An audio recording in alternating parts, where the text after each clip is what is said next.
ભચાઉના ભાગો, ગાંધીધામના ભાગો, ગાંધીધામના ભાગો વરસાદ થવાની શક્યતા રહે છે. રાપરના ભાગોમાં વરસાદ થવાની શક્યતા રહે છે. એટલે આ ભાગોમાં વરસાદ થવાની શક્યતા રહે છે. 24 કલાકમાં સારો વરસાદ થવાની શક્યતા રહે છે. કેટલાક ભાગમાં ભારે તો કોઈ ભાગમાં અતિ ભારે વરસાદ થવાની શક્યતા છે. સુરેન્દ્રનગર, મોરબી, ધાંગધ્રા, હળવદ આ ભાગો વરસાદ થવાની શક્યતા છે. કેટલાક ભાગમાં ભારે વરસાદ થવાની શક્યતા રહે છે. અને રાજકોટના કેટલાક ભાગમાં પણ વરસાદ થવાની શક્યતા રહે છે. સૌરાષ્ટ્રના ભાગોમાં ચોમાસું સારું રહેવાની શક્યતા છે. દક્ષિણ ગુજરાતના ભાગોમાં ચોમાસું 100% વધારે રહેવાની શક્યતા છે. 8 ઓગસ્ટથી વરસાદની શક્યતા થોડીક વધારે રહેશે. ઓગસ્ટના બીજા અને ત્રીજા સપ્તાહમાં પણ વરસાદની શક્યતા રહેશે. જામનગરના ભાગોમાં પણ હળવો ભારે વરસાદ થવાની શક્યતા રહેશે. હાલ જોઈએ તો આજથી ઓગસ્ટ મહિનાની શરૂઆત થઈ ચૂકી છે અને આમ જોઈએ તો જૂન અને જુલાઈ માસમાં વરસાદ પડ્યા બાદ હવે જોઈએ તો ઓગસ્ટ માસની શરૂઆત સાથે જ રાજ્યના અનેક વિસ્તારોમાં ભારેથી અતિ ભારે વરસાદ અત્યારે પડી રહ્યા છે. ખાસ કરીને છેલ્લે જ્યારે આપણે દાદા સાથે વાત કરી હતી ત્યારે તેમણે કહ્યું હતું કે રાજ્યના અનેક વિસ્તારોમાં જે આ સિસ્ટમ છે તેના કારણે વરસાદ પડશે અને એ મુજબ જ રાજ્યના અનેક વિસ્તારોમાં વરસાદ પડી રહ્યો છે. ખાસ કરીને અત્યાર સુધીમાં જોઈએ તો દક્ષિણ ગુજરાત, ઉત્તર ગુજરાત, મધ્ય ગુજરાત, સૌરાષ્ટ્ર, કચ્છ સહિત અનેક વિસ્તારોમાં હળવા મધ્યમથી લઈને ભારેથી અતિ ભારે વરસાદ જોવા મળ્યા છે. તો હવે આગામી દિવસોમાં વરસાદની શું શક્યતા છે, ઓગસ્ટ માસ કેવો રહેશે, અત્યારે જે સિસ્ટમ છે તેને લઈને શું અપડેટ છે તે તમામને લઈને વાત કરવી છે. ત્યારે આપણી સાથે જાણીતા હવામાન નિષ્ણાત અંબાલાલભાઈ પટેલ જોડાઈ ચુક્યા છે.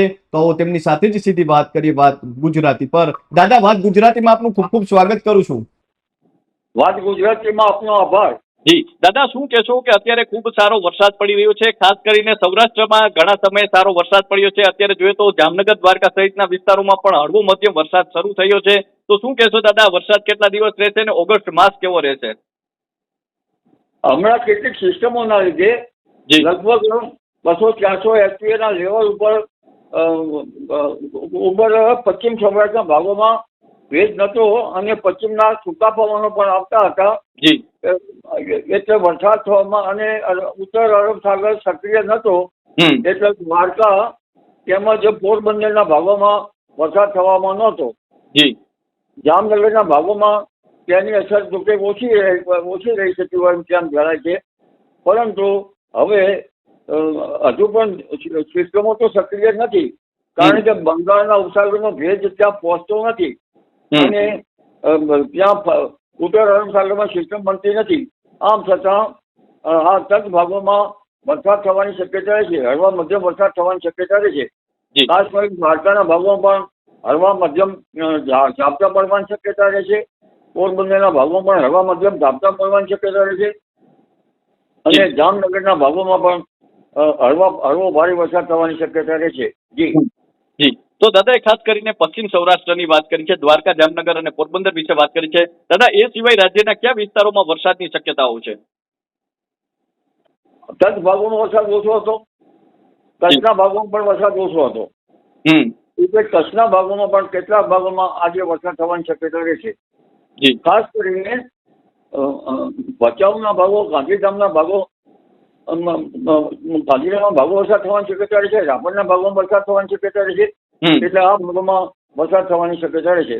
પણ ઉલ્લેખનીય છે કે હવે સૌરાષ્ટ્ર અને ઉત્તર ગુજરાતના ભાગોમાં આગામી લગભગ 24 કલાકમાં સારો વરસાદ થવાની શક્યતા છે.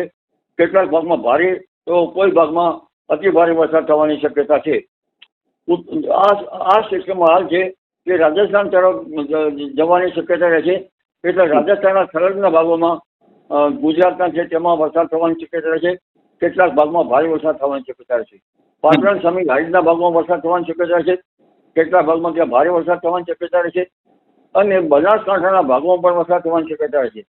બનાસકાંઠાના ભાગોમાં તો કદાચ વરસાદ હમણાં ચાલુ જ હશે અને તટ ભાગોમાં ભારે તો અતિ ભારે વરસાદ થવાની શક્યતા રહે છે. આ ઉપરાંત સાબરકાંઠા, અરવલ્લીના ભાગોમાં પણ વરસાદ થવાની શક્યતા રહે છે. મહેસાણાના કેટલાક ભાગોમાં પણ ભારે ત્યાં અતિ ભારે વરસાદ થવાની શક્યતા રહે છે.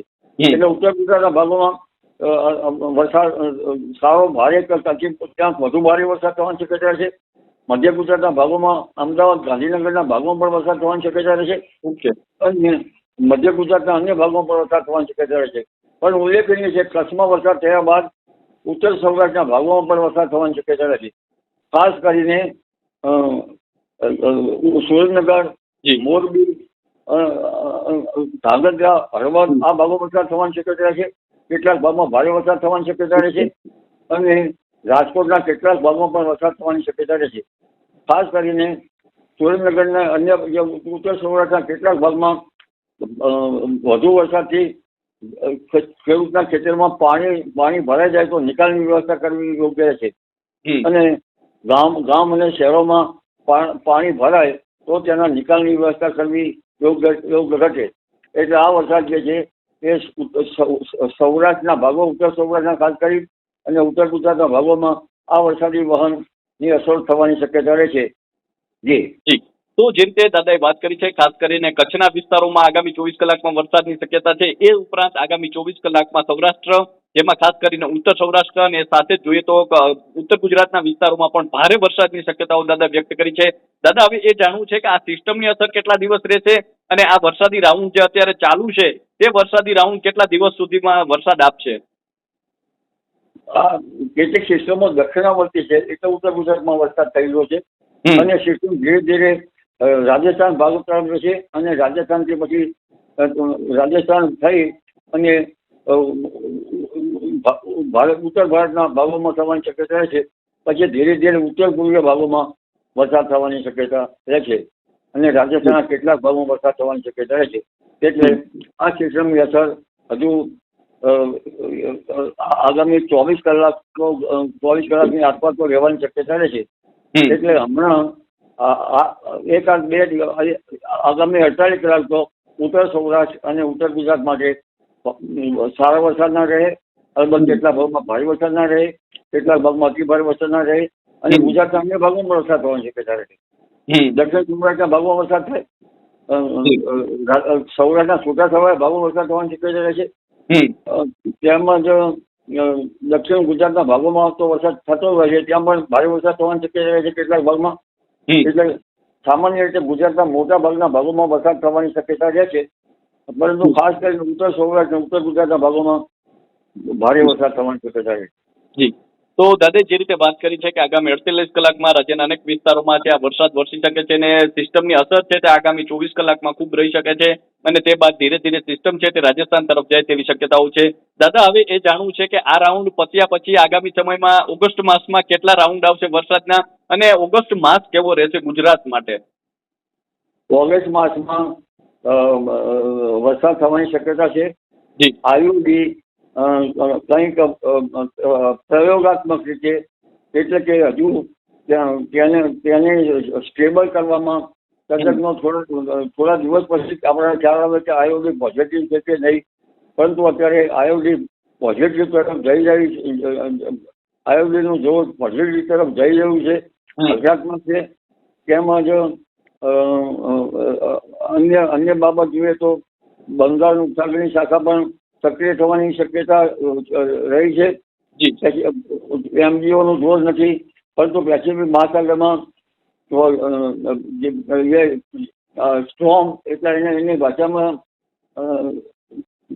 અલગ અલગ ટર્મિનોલોજી છે. તો એ સ્ટોર્મની અસર જ્યારે સબસાઇડ થાય તો તેના અવશેષો પણ બંગાળ ઉપસાગરમાં આવતા હોય છે. ટાઇફૂન, ઘણી વખત દક્ષિણ ચીનના ટાઇફૂન સમી ગયા પછી તેના અવશેષો બંગાળ ઉપસાગરમાં આવતા હોય છે. આ જ ઉપરાંત લો પ્રેશર એરિયામાંથી દક્ષિણ ગુજરાતમાંથી આવતા કેટલાક વેવ્સ એની અસરો પણ થતી હોય છે. કેલ્વિન વેવની પણ અસરો થતી હોય છે. ક્રિસ્ટલની વિન્ડ, આ ઘણા ચોમાસાના પેરામીટરો છે. એટલે આ પેરામીટરોની અસર કરે ઓગસ્ટ માસ સારો વરસાદ થવાની શક્યતા છે. પરંતુ 3, 4, 5 ઓગસ્ટમાં અણધારો વરસાદ થવાની શક્યતા છે. હમણાં ઓગસ્ટની શરૂઆતમાં પણ અણધારો વરસાદ ઘણા ભાગમાં થઈ જવાની શક્યતા રહે છે. એટલે ભારે વરસાદી વહન પણ એકાએક થઈ જાય અને 8 ઓગસ્ટથી વરસાદની શક્યતા થોડીક વધારે છે. ઓગસ્ટના બીજા અને ત્રીજા સપ્તાહમાં પણ વરસાદની શક્યતા રહેશે. તો દાદાએ જે રીતે ઓગસ્ટ માસમાં અલગ અલગ કહી શકાય સમય દરમિયાન વરસાદની શક્યતાઓ વ્યક્ત કરી છે અને દાદાએ એ પણ કહ્યું છે કે ઓલ ઓવર ઓગસ્ટ માસ છે તે પણ ગુજરાતમાં વરસાદની દ્રષ્ટિએ સારું રહેશે. દાદા, ખાસ કરીને હવે એ પણ જાણવું છે કે અત્યારે બંગાળની ખાડી અરબ સાગર અને અલ્નીનોની શું અસર છે તેને લઈને પણ થોડું જાણવું છે. અલ્નીનોની અસર તો ગુજરાતમાં તો હમણાં જોવા મળે હોય નથી. પરોક્ષ રીતે કદાચ અલ્નીનોની અસર હોઈ શકે. ઓગસ્ટ માસમાં અલ્નીનોની બનવાની શક્યતા રહે છે અને સપ્ટેમ્બરમાં તેની ઘાતક સ્થિતિ અનુભવાય તેવું કહેવાય છે. પરંતુ અલ્નીનો પણ અમુક 1-2-3 માસમાં તેનું પણ ઉષ્ણતામાન જોવાતું હોય છે વૈજ્ઞાનિકોની દ્રષ્ટિએ, અને તે સ્ટેબલ થાય ત્યાર પછી જ અલ્નીનો કહી શકાય. એટલે અલ્નીનોની અસર ઓગસ્ટથી સપ્ટેમ્બર સુધી થવાની શક્યતા રહે છે. પરંતુ ઓગસ્ટ માસમાં કેટલાક સામુદ્રિક પરિબળો સાનુકૂળ હોવાથી ગુજરાતમાં વરસાદ થવાની શક્યતા રહે છે. અલ્નીનોની અસર થોડી ઘણી કંઈક થઈ શકે, પણ અત્યારે હાલ તો અન્ય સામુદ્રિક પેરામીટરના કારણે ગુજરાતમાં સારો વરસાદ થઈ રહ્યો છે. જી દાદા, ખાસ કરીને સૌરાષ્ટ્રમાં નદી નાળા ભરાઈ જાય, કુવાઓ છલકાઈ જાય, એ પ્રકારનો વરસાદ સૌરાષ્ટ્રમાં ક્યારે? સૌરાષ્ટ્રમાં હવે ખાસ કરીને ઉત્તર સૌરાષ્ટ્રના ભાગોમાં, સુરેન્દ્રનગરના ભાગોમાં, મોરબીના ભાગોમાં અને ધાંગધ્રાના ભાગોમાં થોડો વધુ ભારે વરસાદની શક્યતા રહે છે. અને ત્યાં નાની નદીઓમાં કદાચ પૂર આવી શકે, પણ એટલો અતિ ભારે વરસાદની શક્યતા હમણાં તો સૌરાષ્ટ્રના ભાગોમાં નથી, દક્ષિણ ગુજરાતના ભાગોમાં છે. જી જી જી દાદા, હવે અંતિમ પ્રશ્ન છે કે અત્યારે આમ જોઈએ તો હવે ચોમાસું છે તે અત્યારે ખૂબ સારું ચાલી રહ્યું છે, ને જે તમે અલ્નીનોને લઈને પણ વાત કરી છે, અને ખાસ કરીને અલ્નીનોની અસરની જે ચર્ચાઓ થતી હતી તેની વચ્ચે આપણે જોઈએ તો સારો વરસાદ ગુજરાતમાં પડી રહ્યો છે. તો દાદા, હવે એ જાણવું છે કે આ વર્ષે ચોમાસામાં ઓલ ઓવર કેવો વરસાદ પડશે અને ચોમાસું ઓલ ઓવર ગુજરાત માટે કેવું રહેશે? સૌરાષ્ટ્રના ભાગોમાં ચોમાસું સારું રહેવાની શક્યતા છે. દક્ષિણ ગુજરાતના ભાગોમાં ચોમાસું 100%થી વધારે રહેવાની શક્યતા છે. અને ગુજરાતના અન્ય ભાગોમાં ચોમાસું 93% રહેવાની શક્યતા છે. કોઈ ભાગમાં વધુ રહી શકે. ચોમાસું ટકા મળે 90% છે, 94% રહે. પણ આ વખતે વરસાદ પિરિયોડિકલ થઈ રહ્યો છે.